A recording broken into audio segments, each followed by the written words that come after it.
맡기고 가만히 있는 법을 배우면 승리할 수 있습니다. 이런 말씀을 증거하겠습니다.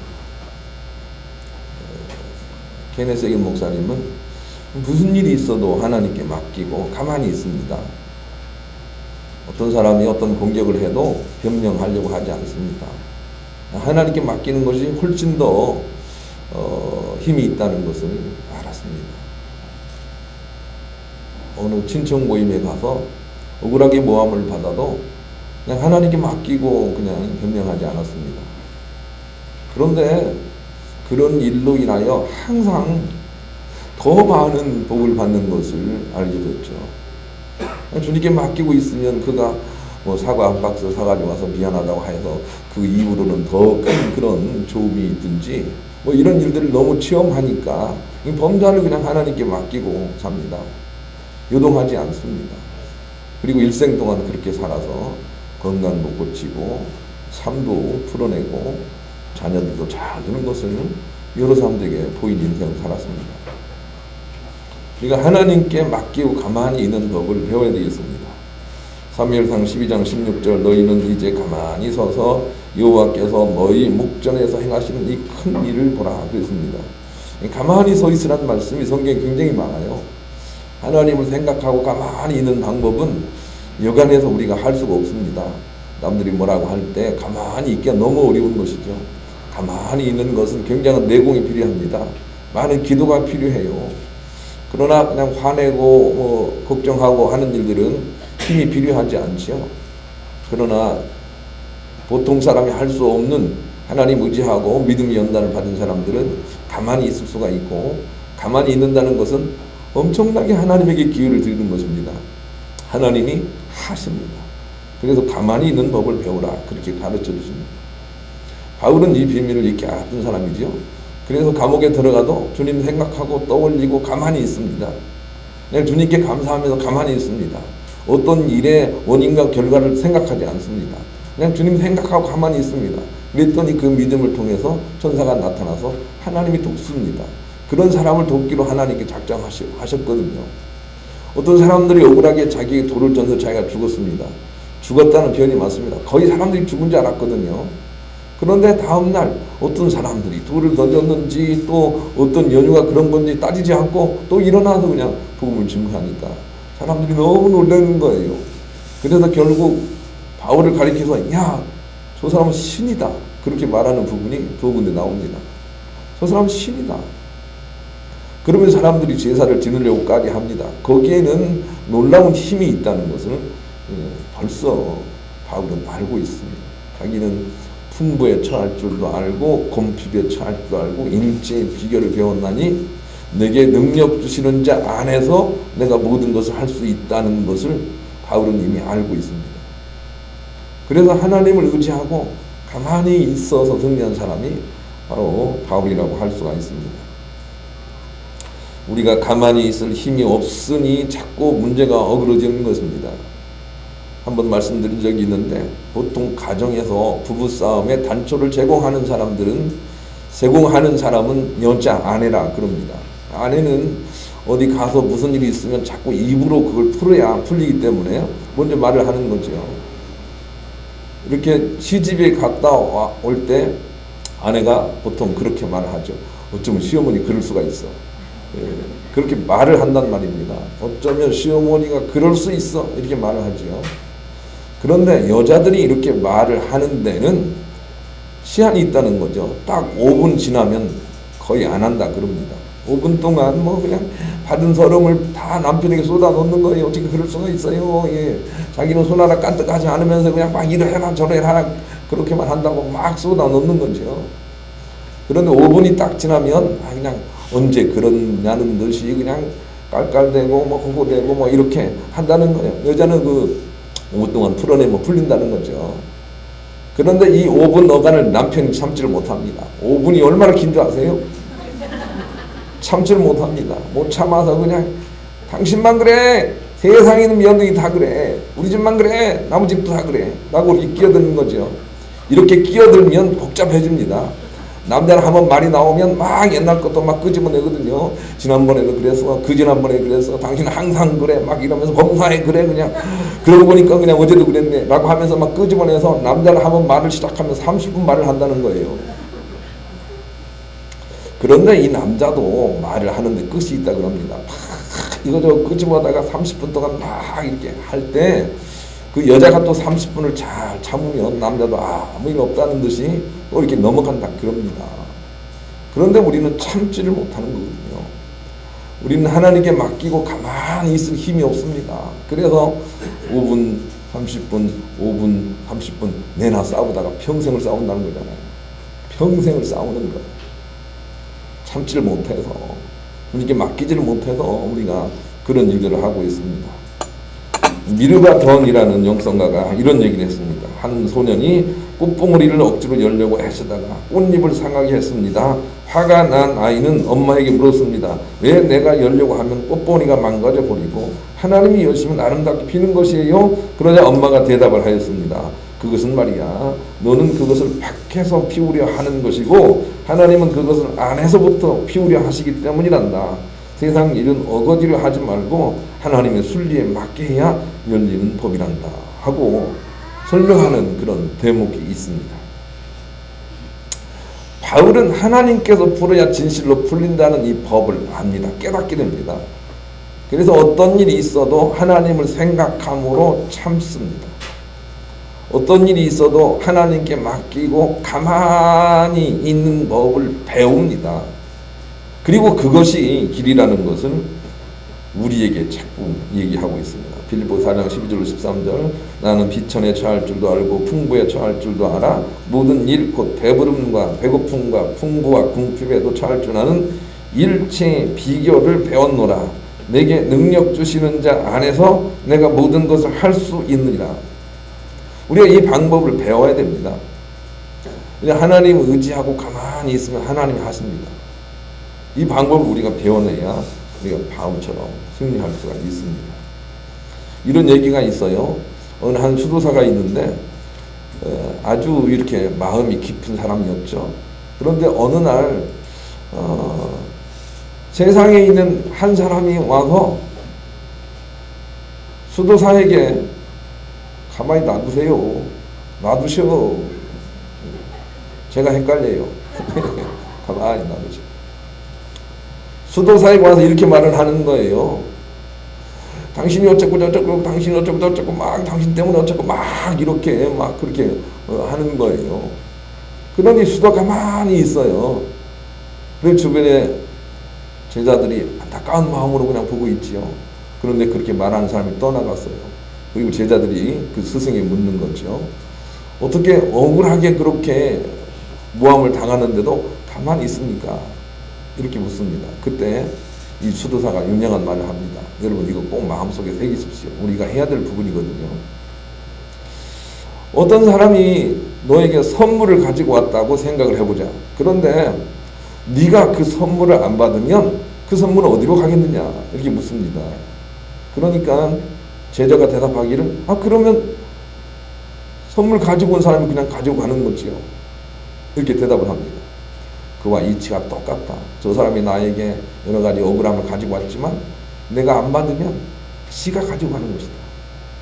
이렇게 대답을 합니다. 이 비밀을 우리가 알아야 됩니다.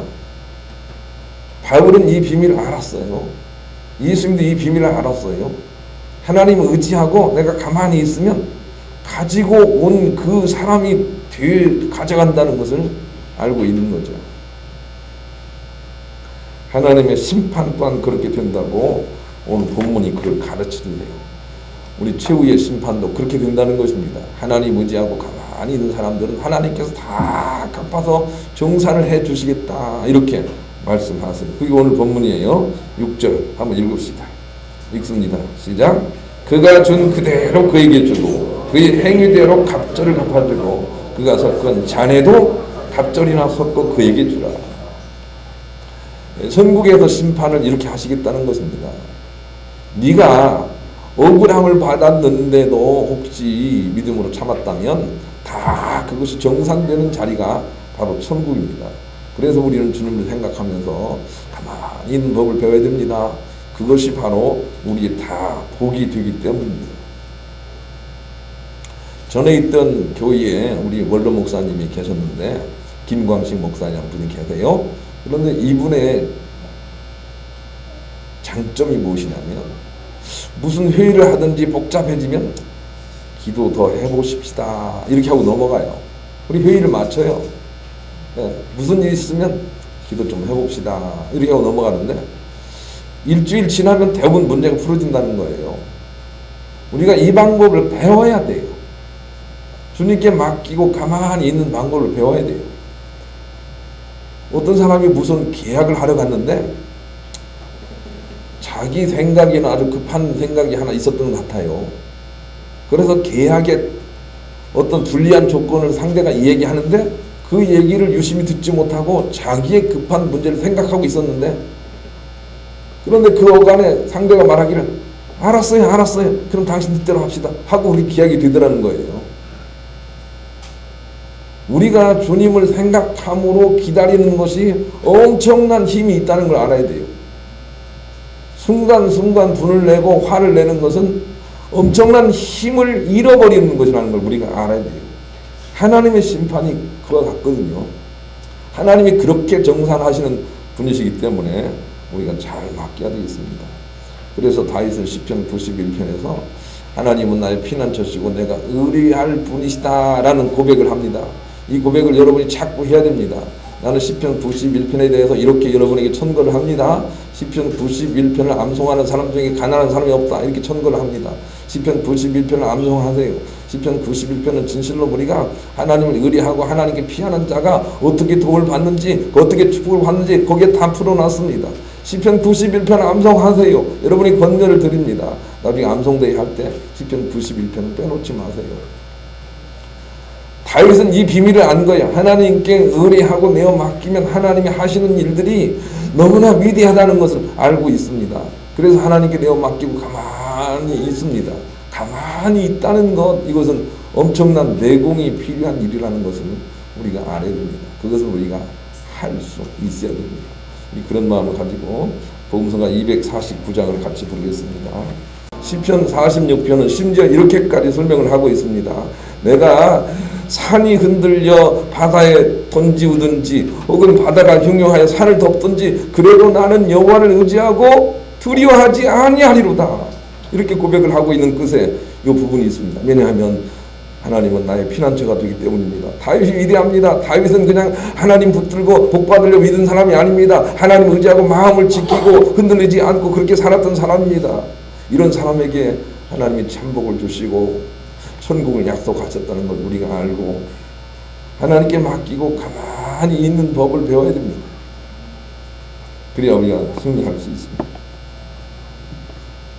그러기 위해서는 첫째, 상처받지 않는 자가 결국 성을 빼앗는 자보다 낫다는 것을 우리가 알아야 됩니다.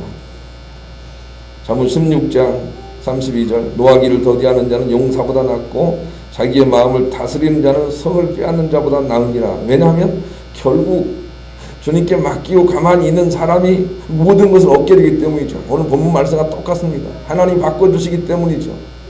그런 사람에게 다 하나님께서 그렇지 못한 사람들 것을 빼앗아 하나님이 그의 소유가 되게 하시기 때문에 성을 빼앗는 것보다 마음을 지키는 자가 더 위대하다. 이렇게 성경 우리에게 가르쳐주고 있습니다.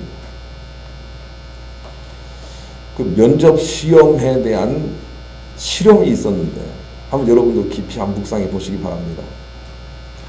계획을 세우고 면접관들을 배치하고 면접하는 그런 사원들이 들어왔을 때 사원들은 물론 모르지만 면접하는 사람들은 작전을 세워서 그래서 이렇게 두 가지로 반영을 해보는 것입니다. 첫째, 기업의 윤리에 대해서 너는 어떻게 생각하느냐 하고 물어본 다음에 그 다음에 면접관이 그가 뭐라고 말을 하든 전혀 듣지를 않고 딴짓을 했어요. 작전이에요. 작전. 그때 그 대답을 하는 사람은 어떻게 됐을까요? 대답을 하는 그러니까 지원생은 나중에는 막 정신을 못 차리는 거예요. 다 막 그래요. 카메라가 보니까 막 나중에 막 어쩔 줄 모르는 거예요. 어쩔 줄 몰라 하는 거예요. 근데 이번에는 다른 그런 수험생이 들어오는데 막 맞장구 쳐주면서 막 그렇게 이제 응답을 하도록 그렇게 계획을 세웠어요. 그렇구나. 정말 좋다. 이렇게 맞장구를 쳤다고요. 어땠을까요? 그냥 의기양양해가지고 그 수험생이 막 얼마나 말을 잘했는지 몰라요. 여러분, 이 실험이 우리에게 주고자 하는 바가 무엇인지 아세요? 무엇이든지 우리가 받아주면 그것이 활성화되지만 받아주지 않으면 그것이 소멸된다는 거예요.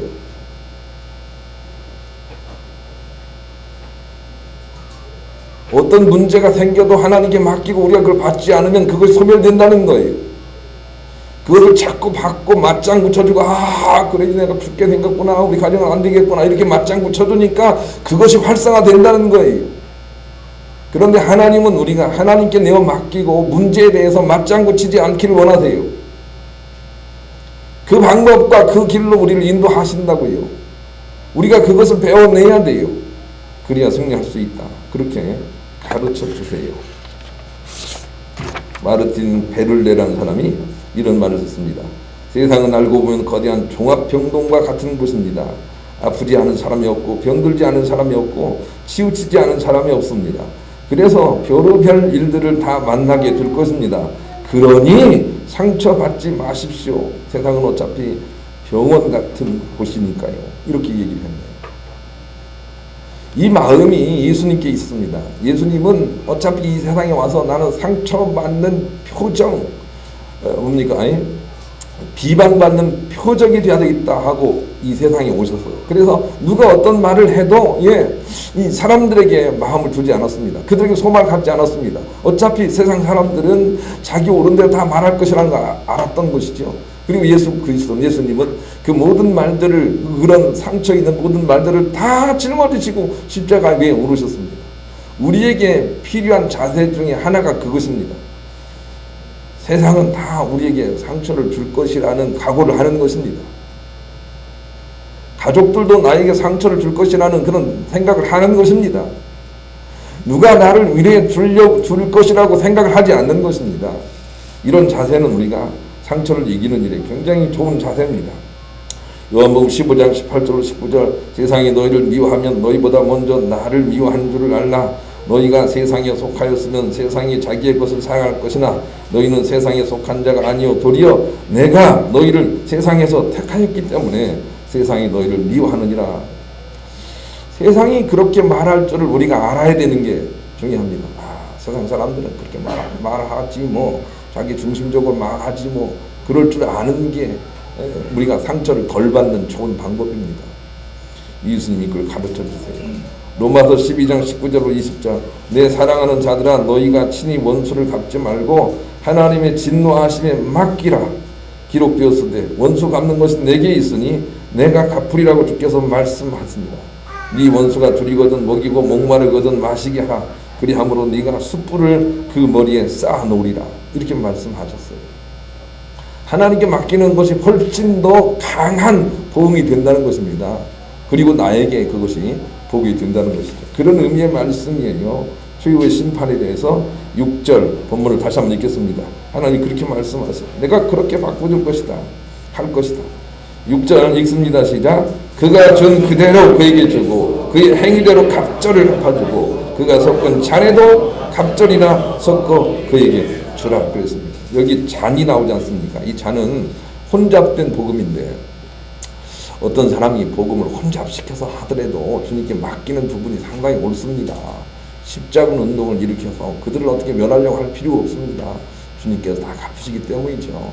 그러니 상처받지 않는 자가 결국 성을 빼앗는 자보다 낫다는 이 하나님 말씀에 대한 이해가 필요합니다.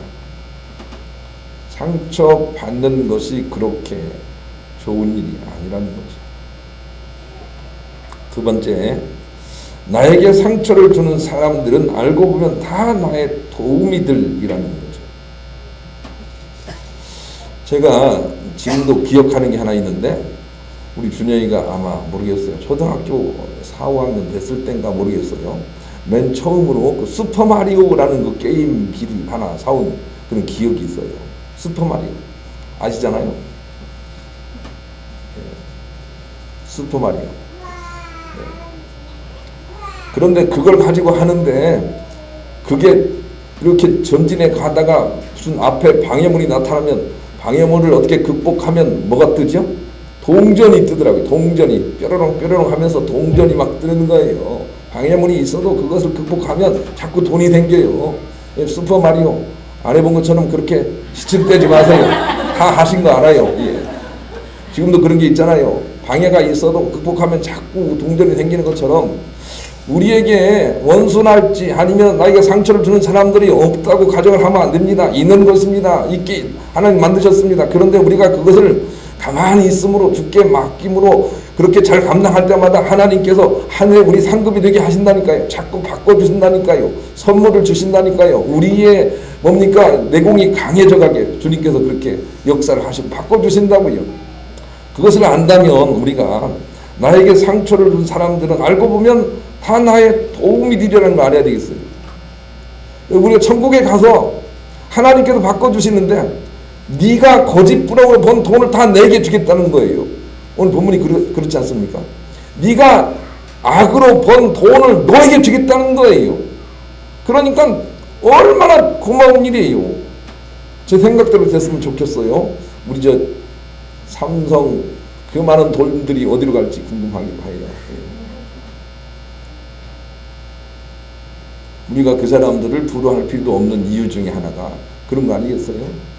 하나님이 다 바꿔주실 것이니 그러니 너에게 상처를 주는 사람들을 도움이라고 생각해봐라.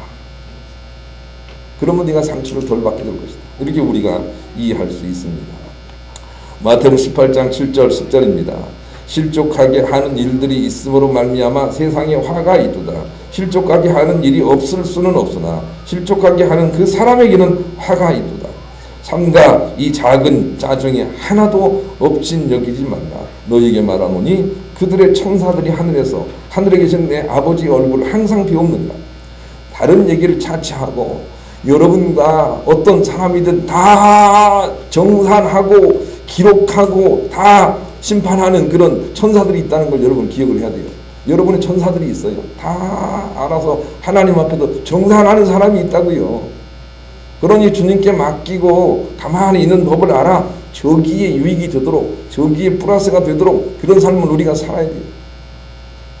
그래야 결국 그것이 우리 후세의 나의 재산이 되기 때문이죠. 무슨 일이 있어도 하나님을 떠올리고 그리고 하나님으로 인하여 기쁨으로 우리가 참게 될 때 그것은 우리의 유익이 된다고 볼 때 나에게 상처를 주는 사람들은 알고 보면 나의 도움이에요. 그리고 나에게 상처를 가장 많이 주는 사람은 우리 가정 안에 있어요. 왜 그 안에서 우리가 종 노릇을 하라고 하시는지 하나님 말씀 메시지를 이해할 수 있어야 돼요. 다 나를 위해서 그런 거예요. 하나님의 계획이 거기 있다. 베드로전서 2장 19절 억울하게 고난을 당하더라도 하나님을 생각하면서 괴로움을 참으면 그것은 아름다운 일입니다. 그랬어요. 반대도 있어요. 자기가 잘못하고 참는 것은 유익이 없다 그랬습니다. 억울하게 고난을 당하더라도 하나님을 생각함으로 참으면 그게 아름답다. 그게 말씀하셨어요. 그게 우리에게 필요해요. 억울합니다 라고 할 일이 아니라 주님의 바꿔주심이 거기 있군요 하고 하나님을 생각함으로 기다릴 줄 알면 가만히 있을 줄 알면 하나님께도 그걸 복이 되게 하시겠다는 것이지요. 이 비밀을 안다면 우리는 우리 주변에 있는 왼수 같은 사람들이 고맙게 느껴질 것입니다. 우리 집안에 있는 왼수들이 고마움으로 그렇게 생각이 될 것입니다. 그렇게 생각이 되는 한 정말로 복이 된다는 것입니다. 한번 떠올려 보십시오. 왼수가 고맙다 하고 떠올려 보십시오. 왼수가 없으면 내 상급이 어디 있을까? 그런데 그동안 내가 너무 상급을 다 까먹었구나. 그냥 성질이 너무 급해가지고 그냥 5분은 그만두고 1분도 전에 받아치고 그래서 다 까먹은 거죠.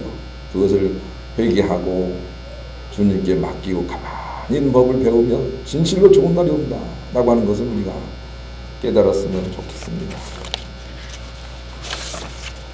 강준일 목사의 글 속에 이런 게 있습니다. 한번 들어보시죠. 잔잔한 그런 은혜가 있습니다.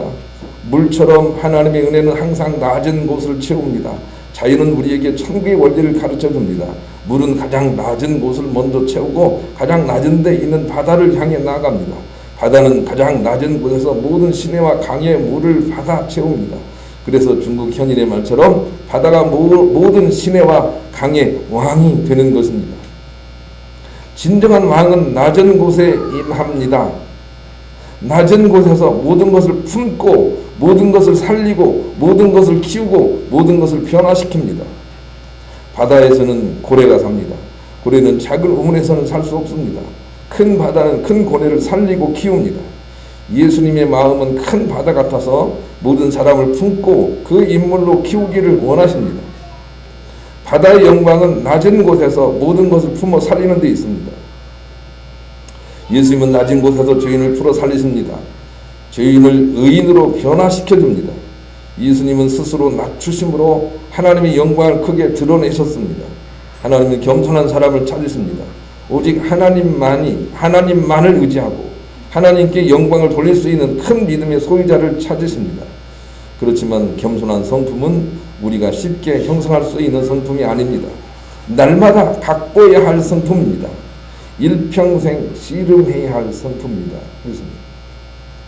난 여러분에게 주님께 내어 맡기고 아무것에도 요동하지 않는 사랑이라는 것을 목표로 삼고 여러분이 정진하시기를 부탁드립니다. 그리고 이 사랑이라는 것은 아무것도 그것을 이길 수가 없습니다. 사랑이라는 것은 엄청난 힘이 있습니다. 왜냐하면 사랑의 위대한 넓은 폭은 무엇이든 손으로 바꿔낸 능력이 있기 때문입니다. 이 사랑에 대한 묵상을 해보십시오. 사랑만이 아주 강력한 무기입니다. 하나님께 내어 맡기고 잠잠히 기다리는 것입니다. 오래 참는 것입니다. 성내지 않는 것입니다. 자기 자랑하지 않는 것입니다. 교만하지 않는 것입니다. 무례하지 않는 것입니다. 하나님께 맡기고 모든 것을 참는 것입니다. 이것이 사랑일진데 이 사랑에는 엄청난 힘이 있다는 것을 우리가 잘 모릅니다.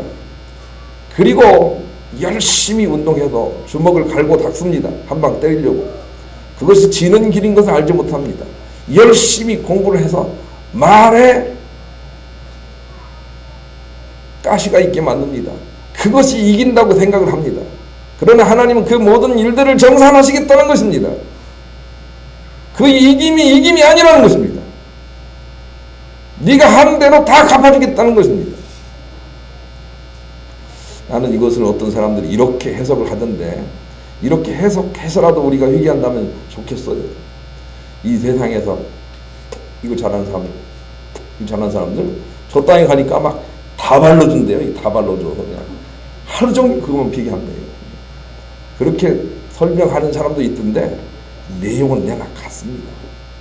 남에게 상처 주고 윽박지르고 말로 이기고 어느 회의를 가든지 막 말빨이 세가지고 막 그냥 이런 사람들은 다 거꾸로 당하게 하겠다는 것입니다. 바꿔주겠다는 것입니다. 그런데 왜 그렇게 삽니까? 하나님 말씀을 모르기 때문에 그렇게 사는 것이죠. 최인하라는 사람은 이런 말을 했습니다. 한 분야에서 일가를 이룬 사람들에게는 공통점이 있습니다.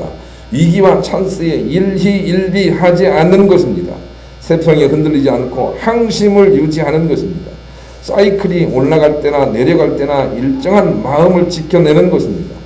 오르막 내리막의 사이클을 벗어날 수 없는 것이 인생이기에 누가 과연 오르 내리막을 잘 관리하는가에 결국 성공 여부가 달려 있습니다. 신명기 28장 보면 들복 날복에 대해서 말씀을 하십니다. 네가 들어가도 복을 받고 나가도 복을 받겠다는 거죠. 여러분 하나님께 마음을 두고 항상심을 지킬 수 있는 사람이 그것을 얻을 수가 있습니다. 요즘 경기가 안 좋죠. 경기가 안 좋아도 복을 받게 하시고 경기가 좋아도 또 복을 받게 하시고 들어가도 복을 받고 나가도 복을 받게 하시는 것은 헌사를 바울처럼 하나님께 맡기고 가만히 있는 방법을 배운 자들입니다. 그런 사람들이 그걸 얻습니다. 그리고 하나님은 우리를 그 축복의 길로 자꾸 이끌어 가십니다. 무릇 지킬 만한 것보다 네 마음을 지키라.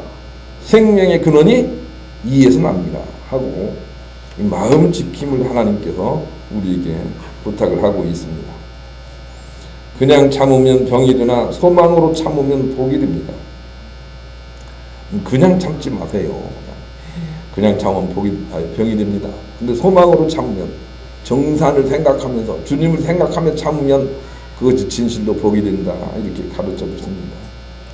그리고 인생을 참기 위해서 살아보라 이렇게 성경이 권면합니다. 야고보서 1장 4절 인내를 온전히 이루라 그랬습니다. 인내는 그 순간순간 우리가 해내는 것이 아니라 인내는 이루어야 될 것이라고 말씀해 주십니다. 그러니 참기 위해서 살아보십시오. 참기 위해서 살아보십시오. 위해서가 중요합니다. 위해서. 인생을 참기 위해 사는 것입니다. 인내를 이루기 위해서 한번 살아보세요. 그러면 하나님의 놀라운 참복도 거기에 숨겨 있다 가르쳐 주십니다. 인내를 이룰 때마다 하늘의 상이 땅에 풀어진다 라고 하는 것이 지난 시간에 배운 것입니다. 5절 읽읍시다. 5절 읽습니다. 시작. 그의 죄는 하늘에 사무쳤으며 하나님은 그의 불의한 일을 기억하십니다. 예. 우리의 주님을 신뢰함과 맡기고 가만히 있음이 많아지면 하나님께서 거기에 기억이 나타나시고 응답해 주시겠다. 이렇게 우리가 배운 것입니다. 하나님께 맡기고 가만히 있는